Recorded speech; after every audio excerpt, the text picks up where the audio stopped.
Bora falar de Bahia e Fluminense, 19ª rodada do Campeonato Brasileiro, aquele joguinho no sábado, às 9 da noite, esse horário maravilhoso, que eu amo de paixão, só que não. Enfim, tem até gente que gosta, né, porque acaba ganhando aí o dia, mas pra galera que gosta de curtir o sábado, que gosta de sair mais à noite, 9 da noite é um horário muito ruim, mas vamos lá, vamos pra cima. 9 da noite a bola rola na Arena Fonte Nova para Bahia e Fluminense, uma rodada que pode, de novo, reaproximar o Fluminense do grupo ali dos primeiros colocados, do G4, até porque o Bahia está ali, no G4. Tem nesse momento 29 pontos, 6 pontos a mais que o Fluminense. Então uma derrota seria muito ruim. O Bahia abriria 9 pontos do Flu, por exemplo. É claro que aquela sequência de 4 derrotas consecutivas tem um peso. Então agora é tentar buscar pontos também fora de casa. Vai ser um pouco mais difícil, talvez bem mais difícil, porque o Fluminense terá um time muito diferente para o jogo desta noite na Fonte Nova. Muitos jogadores poupados, um mistão que o Renato está preparando, pensando no jogo da próxima terça-feira contra o América de Cali, lá na Colômbia, oitavas de final da Sul-Americana, primeiro jogo das oitavas de final, e essa sequência forte aí de 2 jogos contra o Inter, um jogo contra o Grêmio, e em algum momento ele ia ter que poupar. Vai poupar hoje e eu vou trazer todos os detalhes para vocês, todas as informações, análise, enfim, aquele pré-jogo completo que você já está mais do que acostumado aqui no canal do Lessa. Bora!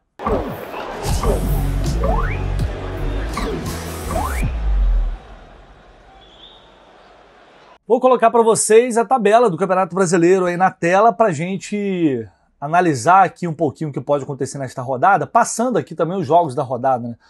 Neste sábado, 6h30 da noite, começa a 19ª rodada com Flamengo e Mirassol no Maracanã, São Paulo e Vitória no Morumbi, Bragantino e Internacional, jogo em Bragança Paulista, Fortaleza e Botafogo no Castelão, Bahia e Fluminense na Arena Fonte Nova, Fortaleza e Botafogo vai ser às 8h30 da noite, um pouquinho mais cedo. No domingo, Vasco e Atlético Mineiro, em São Januário, no Allianz Parque, Palmeiras e Ceará, Cruzeiro e Santos no Mineirão, Grêmio e Sport na Arena do Grêmio, o Juventude recebe o Corinthians no Alfredo Jaconi, mas esse jogo somente na segunda-feira. Então, olhando a tabela, a gente vê ali o Bahia, como eu falei, com 29 pontos, o líder tem 37. Flamengo e Cruzeiro estão disparando na liderança da competição, estão priorizando também o Campeonato Brasileiro, então quem ainda quiser entrar nessa briga aí vai ter que se adiantar, porque senão, se eles conseguirem, né, manter esse aproveitamento, vão continuar disparando. E aí o Bahia ali fecha o G4 com 29 pontos, o Mirassol fazendo uma temporada, um campeonato incrível em quinto com 28, depois Bragantino com 27, Botafogo com 26, São Paulo 25, e aí vem o Fluminense com 23 pontos, empatado com o Atlético Mineiro também com 23 pontos. Então uma derrota do Fluminense pode chegar até ali no Botafogo, igualar o Botafogo, mas se o Botafogo tropeçar, teria que perder e o Fluminense iria para 8 vitórias, daria para passar o Botafogo. Teria que perder para o Fortaleza no Castelão, igualaria, mas passaria no número de vitórias, o Fluminense tem 7 vitórias, assim como o rival. Só dando uma... E claro, né, se acontecer a derrota, o Fluminense pode perder aí posição para o Atlético Mineiro, para o Ceará e para o Corinthians, para o Internacional, vários times. E o Grêmio, até o Grêmio pode igualar ali o Fluminense com 23 pontos, mas não ultrapassaria devido também ao número de vitórias. A gente vê uma distância relativamente pequena, né, para a zona do rebaixamento, porque o campeonato está embolado. O Vasco tem 15 pontos, na verdade disparou um pouquinho mais agora, estava olhando o Vitória com 18. O Vasco tem 15 pontos, né, então para o Fluminense aí são 8 pontos e neste momento o Fluminense está a 6 do G4. Ainda assim uma diferença pequena, né? É um campeonato brasileiro, como sempre, muito equilibrado. Bom, colocando na tela aí o histórico do site flusão.info, olha aí o histórico de Fluminense e Bahia, o histórico mais recente aí mostra o Fluminense levando um pouquinho mais de vantagem, né? Tem 6 vitórias nos últimos 12 jogos, Bahia conseguiu vencer 5, temos um empate, o último empate foi lá em 2018, entre Fluminense e Bahia. A última rodada, o último jogo, na verdade, ano passado, o Fluminense ganhou o Bahia por 1-0, o confronto geral, 73 jogos, 35 vitórias do Flu, 22 empates e 16 vitórias do Bahia, ou seja, 16 derrotas do Fluminense. Estava olhando aqui, o interessante é que desde que o Bahia voltou para a Série A em 2023, os dois times sempre venceram em casa e perderam fora. O Fluminense venceu no Maracanã ali em 23, 2-1, depois ano passado 1-0. Na Fonte Nova, Bahia venceu por 2-1 ano passado, 1-0 em 2023. Só um pequeno detalhe aí nesse retrospecto entre as duas equipes. É um jogo que o Renato vai poupar, a gente sabe, é um time modificado, é um time que não tem entrosamento só de treino, mas nem sempre treinam juntos na mesma equipe, é totalmente diferente do entrosamento do jogo. Então a gente sabe que o Fluminense vai ter mais dificuldade, isso é fato, né? Mas ao mesmo tempo é uma oportunidade para quem precisa mostrar serviço. Eu espero que esses jogadores encarem esse jogo desta forma, como por exemplo o Paulo Henrique Ganso, que perdeu espaço no time, o John Kennedy, que voltou agora, o senhor Keno, que não está jogando nada, né? O Bernal, que briga ali para se firmar entre os titulares, ainda não conseguiu. O Lima fazendo uma temporada muito ruim. O René está voltando para pegar ritmo, isso é bom para ele. Vamos ver como a equipe vai conseguir, vai se comportar em campo. O que a gente quer ver, e é o que eu sempre peço aqui, o que o torcedor também quer ver, é um time com raça, com disposição, com dedicação, atento. Você pode até não ter um bom desempenho técnico, mas se brigar, dá para conseguir um bom resultado. É possível conseguir um bom resultado, até porque o Bahia é um time que oscila bastante. O Bahia, por exemplo, nas últimas... empatou com o Sport, que é o líder, o lanterna disparado do campeonato. Nos últimos 2 jogos não fez gol. Contra Sport e Retrô. Avançou para as quartas de final. Mas é uma equipe que oscila muito também na temporada. Né? É um time que, em alguns momentos, acaba se perdendo. Então o Fluminense pode tentar se aproveitar disso, mesmo com todas essas mudanças que o Renato vai fazer.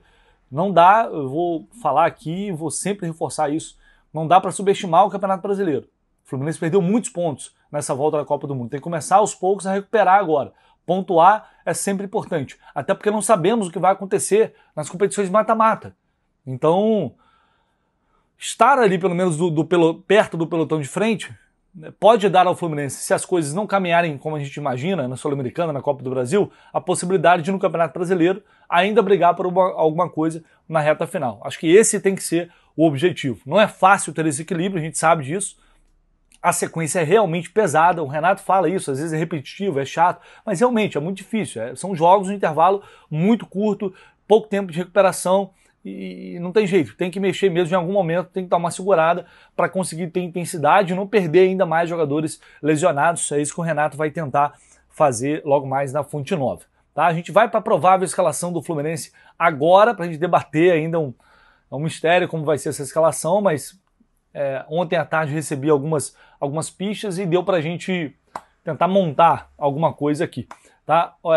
Escalação de hoje, o falecimento da Mais Ágil, grande parceira aqui do canal do Lessa. Mais Ágil sempre apoiando, é uma empresa que está há anos no mercado financeiro, fazendo um serviço que é super importante, que é antecipar o FGTS.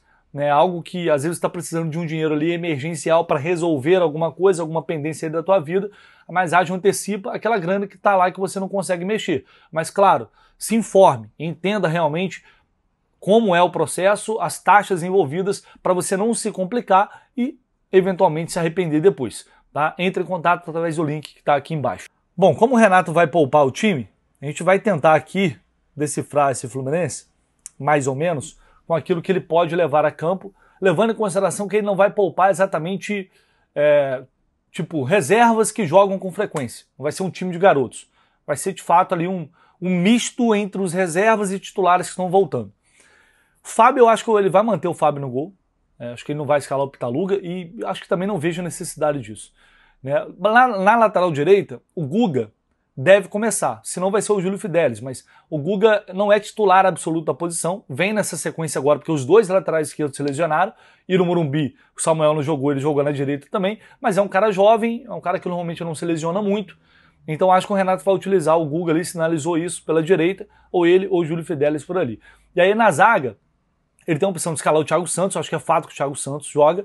O Manuel não deve jogar, porque é um cara que, inclusive, sentiu o Manuel. No jogo ele chegou a sentir, nessa última partida contra o Inter. E aí a dúvida, ele pode, para não arriscar ainda mais, colocar o Freitas, que é um cara que fisicamente também é muito forte, ou aí teria que partir para uma opção com o garoto, que em tese seria o Loyola. Aí realmente mexe demais. Um garoto que não teve chance ainda no profissional, me preocupa mais. Por isso eu acho que ele vai talvez escalar o Freitas e arriscar. Agora, é complicado, né? Porque sem Thiago Silva e Ignacio lesionados, aliás, repetindo aí os lesionados, né? Thiago Silva, Ignacio estão fora, Soteldo, Fuentes seguem fora. Se alguém mais se lesiona, aí, meu amigo, aí é desespero completo. O Fluminense está negociando para trazer um zagueiro, as coisas estão acontecendo, mas para a Sul-Americana, por exemplo, não dá mais para inscrever. Só Campeonato Brasileiro e Copa do Brasil agora quando chegar. Então vamos ver. Torcer para não dar ruim nesse jogo. Vai enfrentar o América de Cali e aí depois daria tempo suficiente de chegar um outro jogador, regularizar na semana que vem e aí estaria à disposição já da comissão técnica. Então vamos ver como o Renato vai montar essa zaga. O René deve voltar para ir ganhando ritmo na lateral esquerda. Aí no meio de campo, o Bernal certamente vai jogar. Ele pode escalar o time ali com Lima, Paulo Henrique Ganso e Lescano. Acho que é uma boa possibilidade ter 4 homens no meio. Eu, particularmente, iria dessa forma, para preencher mais o meio de campo. E aí o Lima não tá bem, tá mal, ok, mas ele pode fazer esse cara que pode dar uma amplitude pelo outro lado. Ele tende a cair mais pelos lados. E aí você tem um 4-4-2 ali, no ataque seria Keno ou John Kennedy. Agora, se ele optar por escalar 3 atacantes com Keno e John Kennedy, aí ele vai ter que tirar. Ou vai sacar o Ganso, que eu acho que não vai tirar o Ganso desse jogo. O Ganso precisa jogar. Não é a situação que certamente eu não gostaria, mas é isso. Ou o Lescano, enfim, um dos dois. Não daria para escalar os dois.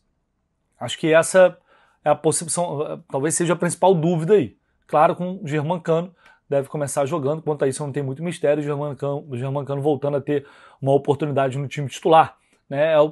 Até, quem diria, né? Até para o próprio Germancano é uma oportunidade de mostrar serviço nessa briga aí, nessa disputa por posição com o Everaldo. Quem diria realmente? Mas é isso. Vai enfrentar um Bahia que a gente vai destrinchar um pouquinho mais agora, entender como chega esse Bahia para esse jogo. Mas creio que o Fluminense precisa se concentrar para fazer um jogo defensivo correto. O Bahia é um time que joga muito em transição, tem muita velocidade, tem homens rápidos pelos lados. Kaique deve jogar, Kaique revelado no Flu, Ademir. Então é um time perigoso, é um time muito insinuoso. E aí tem que tentar tirar a velocidade desse jogo, quebrar a velocidade. Por isso eu preferiria preencher mais o meio de campo, proteger mais a área e não deixar o Bahia ter essa transição, essa velocidade que favorece ao estilo de jogo do Bahia, principalmente lá na Fonte Nova. Levando em consideração que o Keno está jogando muito mal, que o John Kennedy está sem ritmo, eu acho que escalar 3 atacantes nesse jogo, eu acho suicídio. Eu, particularmente, acho suicídio. Não iria com esses 3 atacantes. Pelo nível que eles têm apresentado, não iria. Não iria mesmo. É claro, eles podem chegar lá e jogar bem? Pode, óbvio. E aí o Renato vai ter acertado na escolha se for o caso. Mas eu, nesse caso, com esse desfalque, essa opção de poupar o time, eu preferiria ter um meio mais preenchido. E aí, quando tiver a bola, evidentemente, sair para o jogo, atacar, contra-atacar. Provavelmente o Fluminense vai ter espaço, porque o Bahia é um time que ataca, mas deixa espaço. É um time que, no geral, se defende mal. Então o Fluminense precisa estar bem organizado para aproveitar esses espaços que certamente vão surgir em algum momento, principalmente se o Bahia demorar a fazer o gol. É um jogo para utilizar o tempo a favor. A pressão é deles. O Fluminense está ali para fazer um jogo correto, seguro, equilibrado, atento, e aí quando tiver a oportunidade tentar fazer o gol. O que pode acontecer, eu acho que é um cenário totalmente plausível para um confronto como esse. Muito bem, então vamos com informações do Bahia, do adversário de hoje, Fernando Ramos, do canal Sou Mais Bahia, do parceiro do parceiro Barbaço, lá de Salvador. Um abraço, irmão. Fala aí, conta pra gente como é que chega esse Bahia do Rogério Ceni. Fala, Alessa, mandar um abraço pra você e pra toda a torcida do Fluminense ligada aqui com a gente. Eu me chamo Fernando Ramos, jornalista do Sou Mais Bahia, e tenho mais informações sobre o tricolor de aço para a partida contra a equipe do Fluminense neste sábado na Arena Fonte Nova, válida pela 19ª rodada do Brasileirão. Bahia deve ir completo para este confronto, salvo, claro, os jogadores que já estão lesionados há um tempo. O caso do zagueiro Canu, ex-Botafogo, também o volante Eric, ex-Atlético Paranaense, E o Eric Pulga, jogador de muita importância nesse time de Rogério Ceni, um dos principais jogadores desta temporada, ponta esquerda que se lesionou na última partida contra a equipe do Retrô, lá na ida das oitavas da Copa do Brasil, na Arena Fonte Nova. Ele está lesionado e fora desse confronto. O Rogério Ceni está tendo aí uma dor de cabeça nos últimos jogos para tentar compor aí o lado esquerdo de ataque do Esquadrão de Aço. O Bahia deve ir, fora esses jogadores, com um time bem completinho, com Ronaldo no gol, Gilberto na lateral direita e a dupla de zaga composta por Ramos Mingo e David Duarte, ex-jogador do Fluminense, e na lateral esquerda teremos Luciano Juba. O meio de campo muito bem conhecido pelos torcedores Brasil afora, né? Jean Lucas, Caio Alexandre e Everton Ribeiro. E o ataque é a principal dúvida aí do Rogério Ceni, tendo em vista que o Esquadrão de Aço já está a 2 jogos sem marcar gols. Na partida contra o Sport, o Bahia empatou em 0-0 na Ilha do Retiro pelo Campeonato Brasileiro, e no jogo da volta das oitavas de final da Copa do Brasil empatou em 0-0 com o Retrô e se classificou para as quartas. Então é uma dor de cabeça aí para o Rogério Ceni tentar recuperar esse setor ofensivo, tornar um time mais efetivo, e muito provavelmente deveremos ver Ademir, William José como centroavante, e do lado esquerdo provavelmente teremos Kaique compondo aí o lugar do Eric Pulga. Kaique, ex-jogador do Fluminense, que pertence ao Bahia junto aí ao Manchester City.